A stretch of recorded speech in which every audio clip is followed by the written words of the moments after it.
Since the beginning of this year, I've been getting asked who do I prioritize for the Summer 8 banners, because arguably they're going to be the 3 strongest servants releasing this year back to back to back. So I can understand that some people are a little stressed at who they should be prioritizing, especially if you're more free to play or you just don't spend that much on the game in general. But have no fear, as somebody that has been playing with all 3 of these servants for the last couple of years on the JP side of things, I feel like I can give you some good advice as to who you should prioritize when Summer 8 drops. And I felt that now would be a good time to make this video, with Summer 8 being right around the corner. I mean, what? We have the current Doggo event, we have the Oku main interlude being released for everybody, then we have the pre-release for Anniversary, and then we're already going to be at Summer 8. So this seems as good a time as any to go ahead and drop this. Now, I will say that I am going to give you an order for prioritization for all 3 of the banners, but I will also be giving you reasonings for why your account might prioritize different banners in a different order. So do keep that in mind, that I will be putting a little bit of nuance into my answers for who you should prioritize. Because after all, everybody's boxes are different and they might not be able to use character A as much as they could use character C. So before we start diving right into this, make sure you drop a like on the video and subscribe to the channel if you find videos like this helpful, and do not hesitate to comment down in the comments down below a question that you feel might warrant a video topic, because this topic in particular I've been seeing all year from people asking me on stream, so I'm not above doing these type of videos to help out the general community. But with that being said, let's move into the servant that I believe is the highest priority going into Summer 8.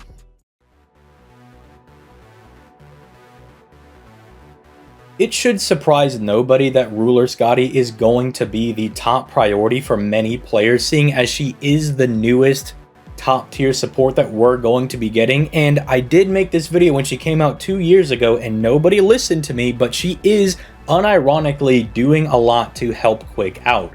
And I can already see the comments in the comment section down below, ignorant of what Ruler Scotty is actually capable, saying, no, she's not that good, why would we ever do this, Quick is the worst card type by far. And this just shows that they have no idea what Ruler Scotty is capable of doing. Sure, they may know that Ruler Scotty does enable you to do Black Grail farming with your Quick servants, but they may be thinking of future servants that come out, Ushi Gozen or Bradamante and Summer Okita after they get their buffs, but they're not considering servants that we already have. As I am showing in the background right now, Ruler Scotty can already help somebody like Charlemagne, yes, a character that just released, farm against Berserkers with Black Grail. She is already going to be immensely useful to any and all Quick teams. Need I remind you that during the Morgan lottery that we're going to get later on this year, there is a very large Kentucky that can be dealt with quite easily if you have Tyra, and Tyra again is a Quick unit. So having somebody like Ruler Scotty is going to be immensely useful for taking full advantage of all of your Quick units and drawing out their full power. I don't think people understand how big of a deal it is that Quick now has access to Black Grail, which is going to be available for free during the anniversary before her release. See, the trade-off between Quick, Arts, and Buster is that Buster doesn't have to care about the number of enemies in any particular node, but they're pretty much locked out of using Black Grail, except for rare exceptions like Archetype Earth or Melusine. Whereas Arts was able to take full advantage of Black Grail, especially if you had Oberon, and just do sick nasty amounts of damage, but sometimes you did have to do a little bit of math or set up a multi-core setup, which, if you're unaware, multi-core just means you have a single target and an AoE going into a node. Quick now has access to that same level of power in being able to use Black Grail, and while they can't do every 90++ node, they can get away with some of the more wonky ones, say the 3-2-1 nodes or a 2-3-1. Really, as long as they're not being forced to fight one guy right off the rip, they should be fine. And even in those scenarios, you could still do a multi-core setup. You would just need a single target that's a bit more self-sufficient. Think of people like your Medeas, your Sanzos, people that have really big batteries. maybe even just a 50% battery plus an event 50% bonus CE, something along those lines. But it is possible, it's just people don't consider Quick at all because they write it off as the worst card type without knowing how good it's actually going to be once she releases. Now, to explain why Ruler Scotty is so pivotal for Quick, it really comes down to the second skill, because she gives the same 50% battery and the same 50% quick up on her first skill, but the difference is the second skill, where she gives an attack and a quick buff. It's a 15% quick buff, meaning that between two Ruler Scotties, you are getting a 30% quick increase, which is not only upping your damage to help your quick units get their overkill, but it is also buffing up their NP gain, and is actually arguably better than just a raw NP gain buff, because quick units want to do immense amounts of damage to hit those overkill levels, to water it down for newer players. Essentially, say you have a 6-hit NP, in the first 3 hits you're able to lower the enemy's HP down to 0, the last 3 hits will be in attacking an enemy that has 0 HP, thus getting overkill and getting more NP gain. That's what quick units want to do. And so by giving them a larger quick damage buff to allow them to do more damage while also giving them NP gain, it's an absolute game changer. Not only that, but she's giving them an attack buff. Between both Ruler Scotties, it's a 40% attack buff. And you may be saying, well, isn't that individual 20% attack buff less than Caster Scotty's 30% defense down? And yes, it is, but if you think about it in a practical sense, you're getting that extra 40% attack for waves 1, 2, and 3, instead of only getting 30% extra damage on wave 2 and 30% extra damage on wave 3, or in the best scenario, 60% bonus damage, but only on the 3rd wave. It's not only giving you better consistent damage because of the charisma, being able to carry 40% across all 3 nodes, that is larger than the defense down individually, but that 30% additional quick buff that you wouldn't think is that big of a deal, but is an absolute game changer. Plus, she also can be a looper for you, but this is when we get into some of the nuanced reasons that I was talking about where she might not be for you. Saying that Ruler Scotty can be your looper is like saying that Koyenskaya can be your looper. Yes, you can do it, but are you really going to invest in an NP2, 3, 4, 5 Koyenskaya just to use her as a looper? Maybe if she's your favorite character, but no sane normal person is going to do that. And sure, Ruler Scotty does have a decent good power mod, but again, are you really going to go in NP2 or maybe even 3 to try to make her your main looper? Or are you going to shoot for any of the other quick servants that are quite a bit better than her when it comes to looping? You're probably going to go for them. And so if you don't already have, say, a strong quick looper, say a higher NP Lancelot, who actually can also do black rail farming, by the way, or Edmund Dantes, maybe you're not going to be shooting for Ushigozin in 2 years, or Senno Rikyu later on this year. Not to also mention maybe any of these single target quick units, you know, your MHX Alters, your Tyras, etc. If you're not going to be shooting for any of the quick units that are going to be coming out, or you don't have any good quick units, then maybe you can pass up on Ruler Scotty, because why would you go for a support that you're never going to use? What, in the likelihood that maybe you'll miss out on a servant in 3 or 4 years, and then you'll say, oh man, I wanted Ruler Scotty, but I couldn't see that there was this awesome quick unit coming out in year 11 or 12. At that point, that's just a bit ridiculous. Go ahead and go on one of the other banners if you're not really concerned with any of the quick units that are coming out.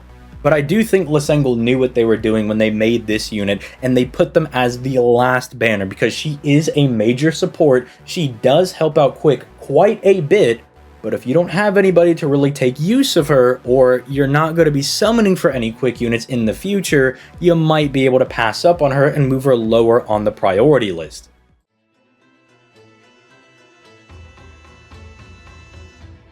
This may surprise some people seeing Ibuki as the second in the priority list, but just wait till we get to the next section. I promise I'll explain everything over there. But Ibuki is just a very safe option to go for, even with Ruler Melusine coming out next year, who technically does power creeper by having an 80% battery instead of a 50%, having the same Earth power mod, but with an additional power mod on top of that, and then being able to do, you know, similar relative amounts of damage. But that being said, the worst possible scenario is that Ibuki goes from being the best AoE arts looper to arguably number 2, because I still think there are some merits that you could maybe argue Summer Ibuki as the best arts looper in some scenarios. And I will say, as someone who had Summer Ibuki at NP1 for the longest time until we got the Destiny Order summon, where I was able to get her to NP2, she does perform fine at NP1, but you do have to remember that, well, she's NP1, and that she is going to miss out on getting certain kills on certain waves, and that will become more apparent if you're not hitting that Earth power mod. It can be a little bit frustrating at times.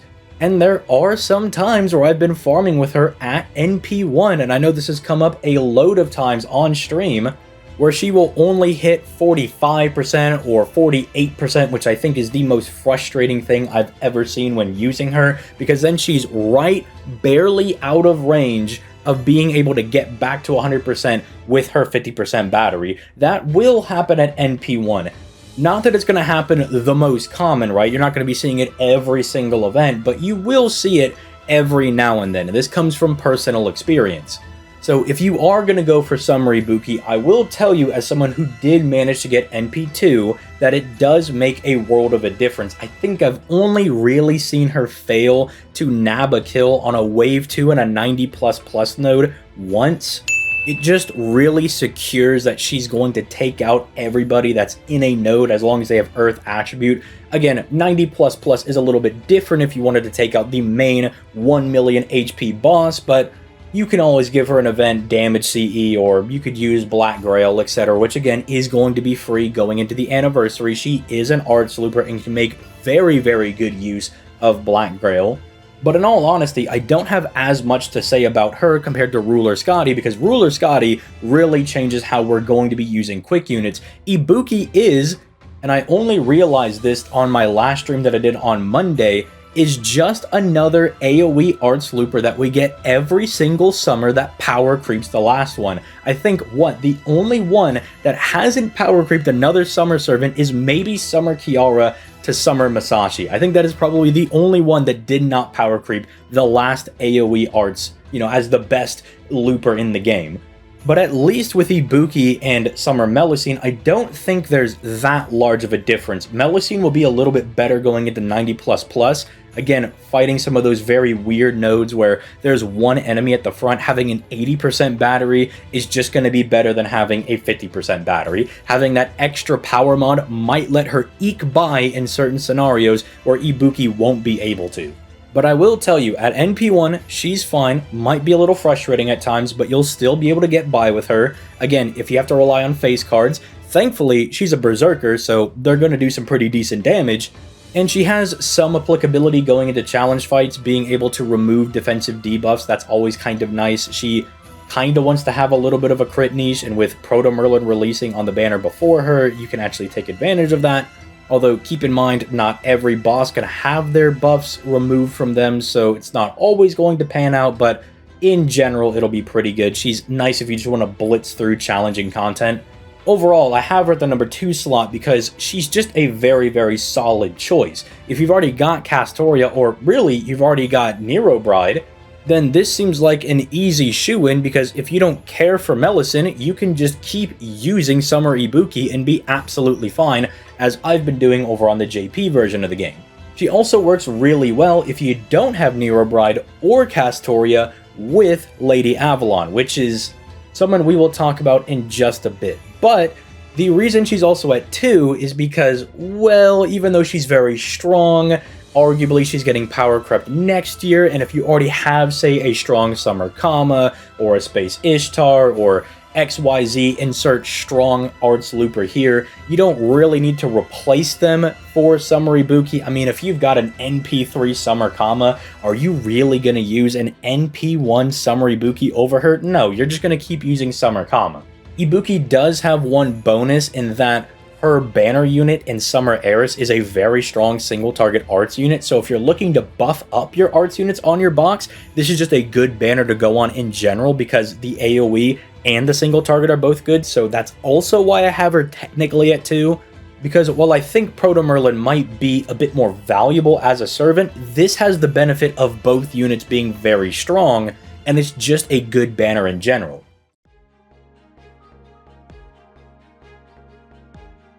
If you were to have asked me 2 years ago when this unit released on the JP side of things, I would have told you that yeah, this is the second priority unit you need to go for right under Ruler Scotty, but having used this unit for the last 2 years, I've more so come to the conclusion that they are more of a luxury unit, and let me explain. People will look at her kit on paper and say, this is literally just better Merlin. And yes, if you look at both of their kits on paper without ever using them, then yeah, she definitely looks like a better Merlin.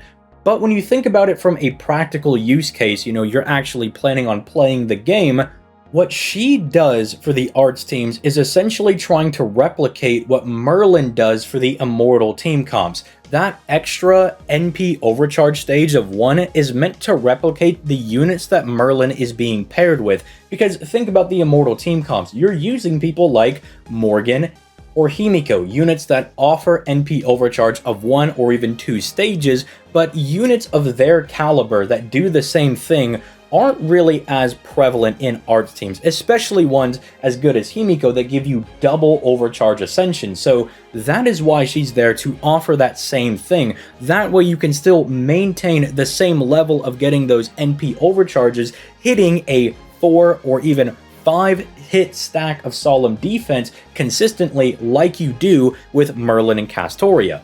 You can also see that, well, her illusion skill also can charge her battery to 100%. That's better than Merlin, right? And yes, it is better, except for the fact when you realize that Lady Avalon's buffs are on a 3-turn cooldown, whereas Merlin's are on a 5-turn cooldown. She's in more of a rush to fire her NP. She has to have that battery because she needs to be able to consistently be firing her NPs, whereas Merlin, you can be a bit more relaxed about it, because having it on a 5-turn clock means it's quite easy to maintain 2 stacks of his NP, but for Proto Merlin, the HP and the NP are only on 3-turn clocks, so she has to be able to consistently fire her NP, and sometimes it's really hard to even get a double stack for a turn. Thankfully, it's not too hard to double stack the stars. They thankfully left that at 5 turns like the original Merlin, but she has to have the battery because her buffs don't last as long. Which is the same reason why, yes, technically max HP is better than just HP regen that Merlin gives, but it has to be better if it's going to be on a lower cooldown. You can even argue that having that 100% battery suck skill on her illusion skill is a bit awkward, because you want to use that to fire her NP. You want to have those buffs coming in every single turn to help your team function a bit better. But having it tied to an AoE invincibility skill is a little bit awkward, because you will find yourselves in scenarios where you want to use the protection but don't want to waste the battery because you've already got a full NP. Or you have no NP, you really want to start firing it again, but you don't want to waste the party-wide protection. This is not me saying that Proto Merlin is bad by any stretch of the imagination. In fact, Proto Merlin and Merlin to me are the exact same unit for the teams that they're on. All Proto Merlin is doing is replicating the success of Merlin in teams with people like Morgan and Himiko plus Castoria, and she's just giving that to Arts teams. She is quite literally just Arts Merlin, and if you're Arts Merlin, you're pretty dang good. It's just, again, for the last 2 years, I've been seeing a lot of NA players saying that, oh, I can't wait till I get Proto Merlin, and I have Merlin 2, the superior Merlin, without ever having used her and realizing that, oh, for these team comps, she's the same thing, which is good, but it doesn't make her better. They are the same thing for both of their teams. And that's why I say she's a luxury unit. Do you need Merlin on your account? No, you don't need him, in the same way that you don't need Proto Merlin on your account, but they are very nice to have. I will admit, having these guys for challenge quests, advanced quests, whatever quest have you, it is very, very nice. And Proto Merlin does have the added bonus of being good in farming teams. If you don't have somebody like a Oberon to plug suit into and you just need that extra bit of damage for your arts teams. You can plug suit out a Castoria, bring in a Proto Merlin, get an extra fat arts buff, and have a little bit of an extra battery to go alongside it as well. Plus, in certain scenarios, Proto Merlin can function as a replacement for Castoria. Because if your unit is good enough, having the arts buff and the attack buff plus the 20% battery, you're kind of just baby Castoria in that scenario, and she can really help you get to looping if you don't have a Nero Bride or you don't have a Castoria, but you still want to use arts. But again, in my opinion, the reason I would say that I would prioritize the Ibuki banner is one, both of the units are good. You go in there, you're going to buff up your arts units one way or another. You're either getting the best and then arguably the second best AoE arts unit in the game, even holding up a year later, and even in current year, 2 years later. From my own personal experience, I can tell you, someone that farms and plays every single event meticulously, grinding out the shops, doing the 90 plus pluses, she is still absolutely fine. Ibuki will hold up even 2 years later. She can get the job done. And then you also have Eris, who arguably maybe isn't the best single target arts unit in the game with Castoria Berserker releasing, but she's still very strong. Being an Avenger means she just does a natural good damage. Having good power mods is also just really good for her to have. So it ends up just being a very high priority banner when both of the units are very strong, and unfortunately Proto Merlin I do think is weighed down by her banner unit. Do I like Gareth? Yeah, I have no problem with Gareth. She's a great character, but the summer version that they gave her is absolutely atrocious. I think it is completely disrespectful what they did to Summer Gareth, because she is really not all that good. And it just means that Summer Gareth really isn't the same consolation prize as Summer Eris or Summer Wu. And I know Summer Wu is also not the craziest unit, but she at least facilitates a style of gameplay and pretty much turns on a power mod for the entire party that actually does function and work, whereas Gareth feels like she is missing parts of her skills. There are just effects they did not give her. They neglected to finish her kit is what it feels like. She doesn't feel like a great unit to use, which is super unfortunate. Now, Lady Avalon might be higher on your priority list, like I mentioned earlier, if you don't have a Castoria, you don't have a Nero Bride, you don't have somebody that can allow your servants to do the arts looping. And you might especially prioritize her if you have a very strong Space Ishtar. Maybe you have a really strong Muramasa, a strong Summer Kama, but you're lacking that Castoria to allow them to just go off to the races and do all the looping they want. I would say you could try to push your luck with Zhufu, who is going to be on the Anniversary banner and is not a limited servant, by the way, and is a phenomenal arts free-to-play servant in her own right, plus your free-to-play waiver, but I can understand not everybody wants to do that. They'd probably just rather bring the Proto Merlin and the waiver because it's a bit easier to use, but don't discount that we will be getting a free-to-play art support unit for the Anniversary. And again, she's only a 3-star that is on every single banner.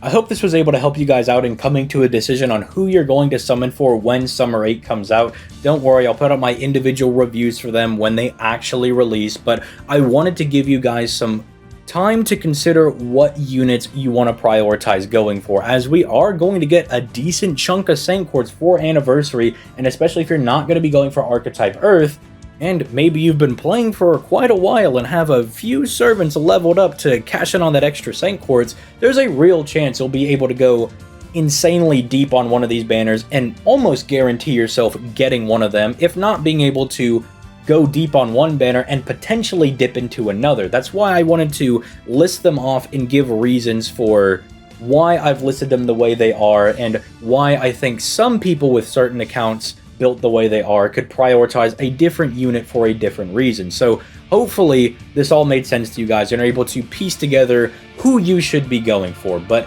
at the end of the day, let me end off with this. In the same reason that I don't tell people to grail servants for the meta reason and to grail the servants that you like to display on your friends list because those are the servants you're proud for, in that same vein, go for the servant banner that you want. There really is no wrong answer between the three of them. You're either going to walk away with Merlin, the best looper in the game, or the Savior of Quick. There's really not a dud among any of these three. Like I said in the intro, these are arguably the strongest 3 units of the year coming out back to back to back. So even if you don't have any strong quick units, but you really like Scotty, then by no means is going on her banner going to be bad. You're just gonna either have to go for a higher copy to buff her up, or maybe you're gonna have to go ahead and summon for Senno Rikyu to actually have a good quick looper, but that's something that you can fix with time. You know, you can always find other good quick units or go on a GSSR that has a good quick unit. That's something that I didn't bring up during their sections, but doing your GSSR first may determine which banner you're going to go on. If you go on one of the GSSRs and you pull Edmond Dante's, maybe you're now going to go on Scotty's banner because now you have a real person to use her with. Or you pull Tyra and now you're going to go for Scotty. Maybe you weren't going to go for Ibuki, but you pull Castoria on the GSSR, and now you're thinking, maybe I should go for the best AoE arts unit in the game, while also getting one of the better single target arts units in the game. You know, use that to also determine who you're going to be going for. Because at the end of the day, it's a gacha game, and none of our Saint Courts are guaranteed unless you hit pity, and man, don't some of us know that and learn that the hard way. But hopefully that's not going to be any of you during summer. I'll take on all the bad luck.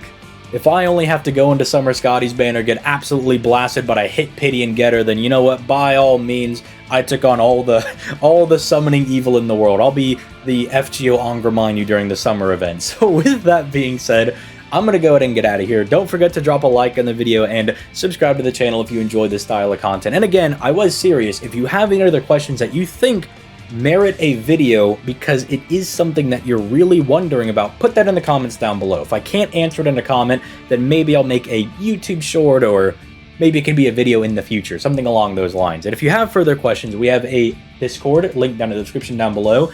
If there is something that you missed out on or you need more clarification on, feel free to go down there, and there are tons of people that can help you out. If you want to come ask me something directly, I stream every Monday, Wednesday, and Friday starting at 6 p.m. Eastern Standard Time, and I go to about 8 to 9 p.m. Eastern Standard Time, depending on the day. I've also been known to stream other games on Tuesday, Thursdays, and Saturdays whenever I have the time to do so, but if you see me playing something that's not FGO related, do not hesitate to pop in and come ask me an FGO question, because look, that's the main thing we do around these parts, and if I can't answer an FGO question while I'm playing Yu-Gi-Oh! Or Arknights or whatever other game, then put me on the fraud list. But with that being said, I'm gonna go ahead and get out of here. You guys have yourselves a nice day. Peace late, guys.